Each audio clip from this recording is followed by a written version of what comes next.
Morning. So we are in Scranton, Pennsylvania here. I'm just chilling with these trucks.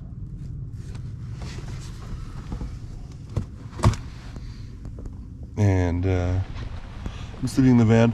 I'm headed to Pawpaw, West Virginia, where I'm going to set up a tent in a National Park Service campsite, and then take the canoe, which is on the roof here, and paddle down to this amazing bridge, set up some lights underneath it, and then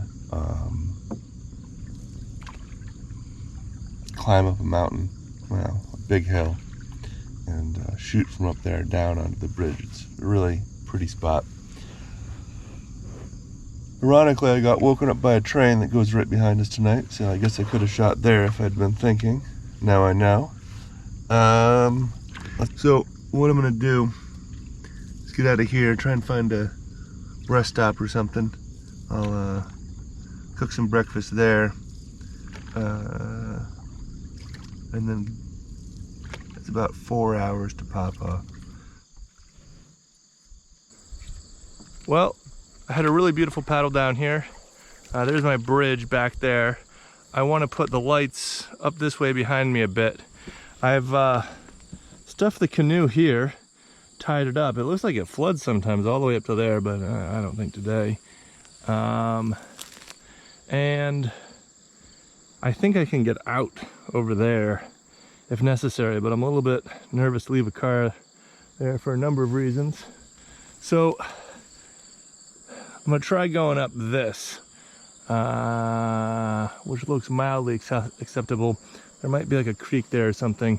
My initial plan was to go a little bit further river around the corner and kind of up that ridge, but I think I'm done paddling for now. Who the fuck put these rocks in my way?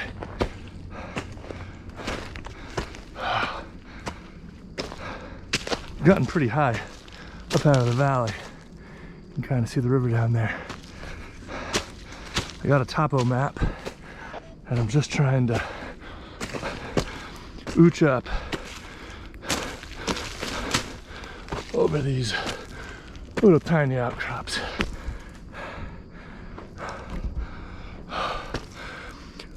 I'm recording myself here on the map, so tomorrow I can just come back the same way without feeling around so much. There's my walkway. There's the bridge that I was looking up at from the canoe. Look at that view. It's beautiful up here. Just, you know, if this was easier going, I'd be happier.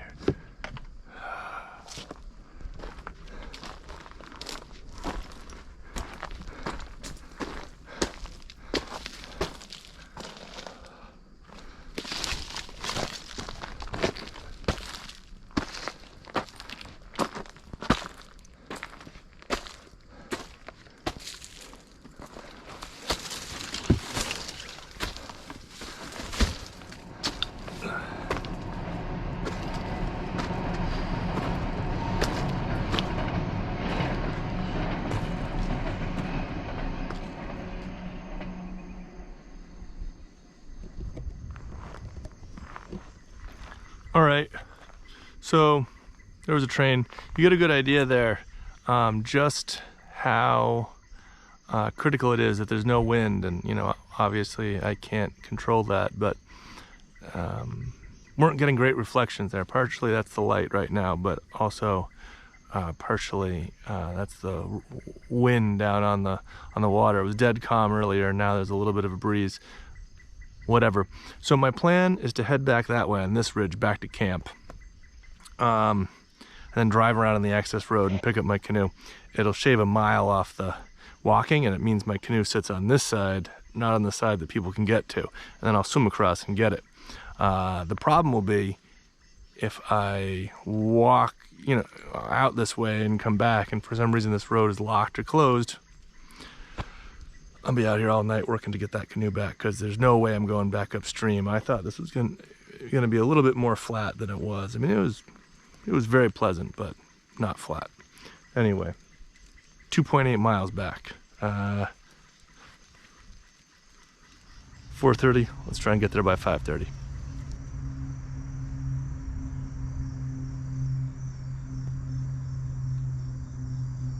So, it seems I'm the only person here today.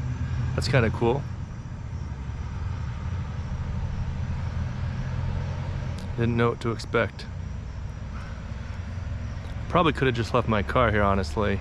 Spent the whole time sleeping on the river. But better safe than sorry, it was only 20 bucks.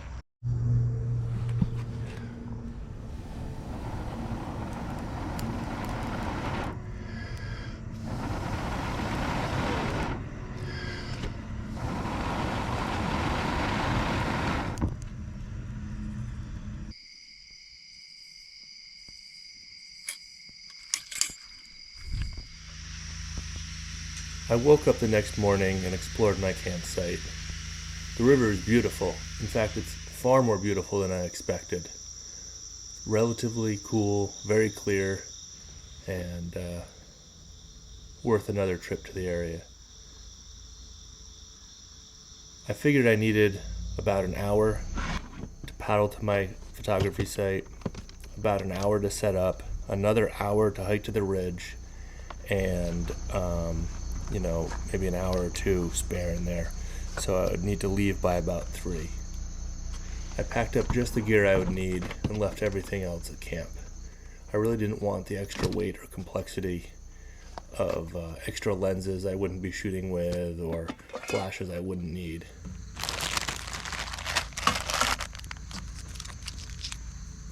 I did have to bring a dinner with me because leaving at 3 and planning to work all night, I needed to be doing something. I brought that, and of course some water. While there's plenty of water down on the river, there's almost none in the pine forest up on top of the ridge.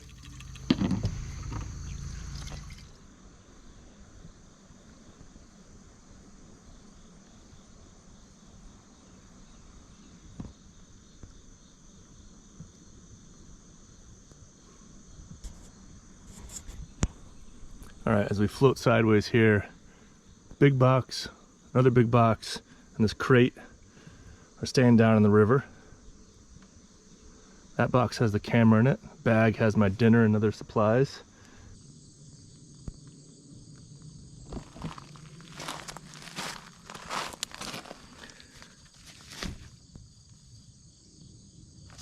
All right, so you won't really be able to see here, but I've been checking from last night's reference shot how far down I have line of sight to, and that's where I'm going to put this radio repeater. I took out what's in there and put in 2 brand new high capacity Panasonic batteries, because this is sort of the most important radio out of the whole set. So we got to go set it up first. And it looks like, according to my photo, you could see just about to that rock. So this guy's going to go down by that rock. I intended to make a video showing the setup, but things got a little complicated, got a little hard, and nothing happened the way I expected. So I'll show the teardown instead.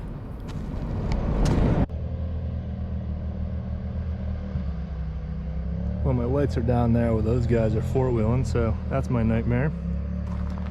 Here's the camera, looking at the bridge. Here's my bag, keeping the camera from going down the hill. Camera box. Here's me. I am extremely sweaty from going up the hill today. My God. Now I'm just gonna sit up here until I get a train. Here's a train. It's not dark yet. That's too bad.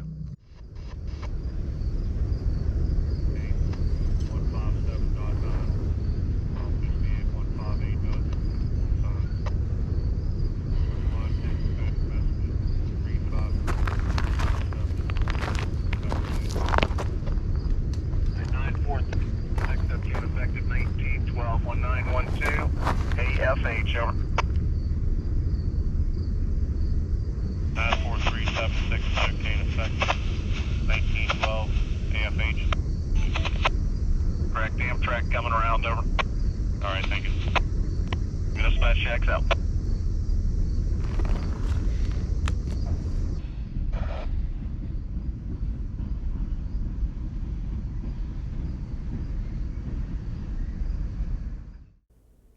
I had the chance to shoot 2 trains.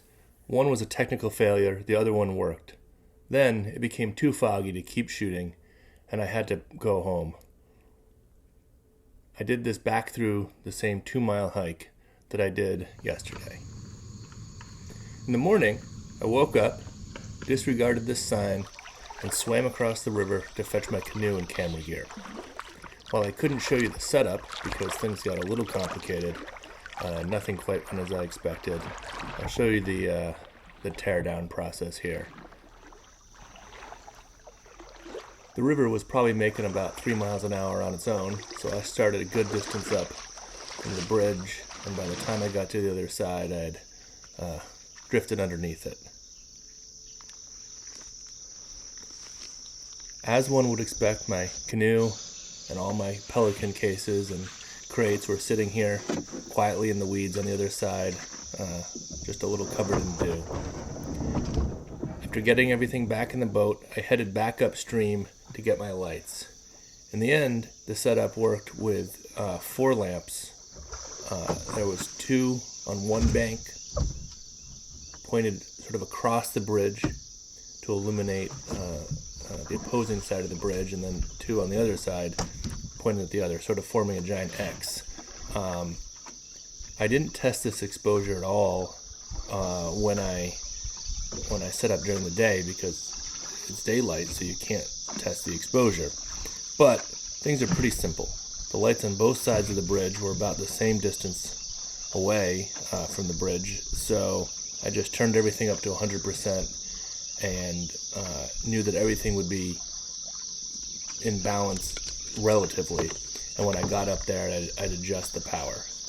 These lights are powered by batteries, and they can sit there idle all night long, although everything was dead in the morning when I came to get it. The lights on the publicly accessible side of the river were hidden up in some bamboo, and they were covered in trash bags to keep the dew off, but it also made them pretty well invisible, and everyone left them alone. So in the morning, all I had to do was pack everything up and walk back the few yards to the car.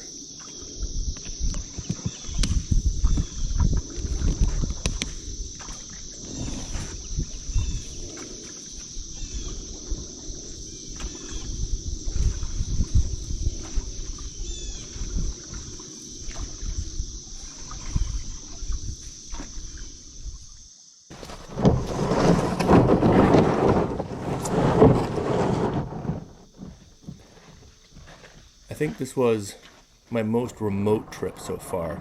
It required a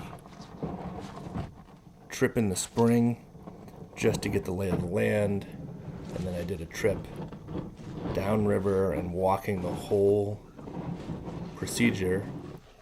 The first day I was at the camp, and the second day I did the shot, and the third day I did cleanup. I planned to shoot another location the following day, but I've learned that after doing these big shoots, it's just too exhausting to try and do another one. So after this, I just went home instead of continuing south on my plan. 3 or 4 years ago, I did a trip across Pennsylvania, and I shot 3 or 4 nights in a row. But I guess I'm either 3 or 4 years older, or what I think the actual problem is, at that time, I was shooting relatively easy images. Drive up, come out of the car, set up by the side of the road, pack everything up, and go back to the motel. Now, I'm paddling down 3 miles to get to my site and then climbing up 400 feet of elevation with all the gear. It's really tiring in a way that my shots didn't used to be. I think I need to be working this way if I want to show mountains. I need to be working up in the mountains. But note to future self, you can't back these projects up onto each other. So I'll be spreading out my workout a little bit moving forward. But I'm really happy with the result. Coal train working down the Magnolia Cutoff. Coal is why the railroad's there, and maybe it won't be around forever as something that gets hauled by trains.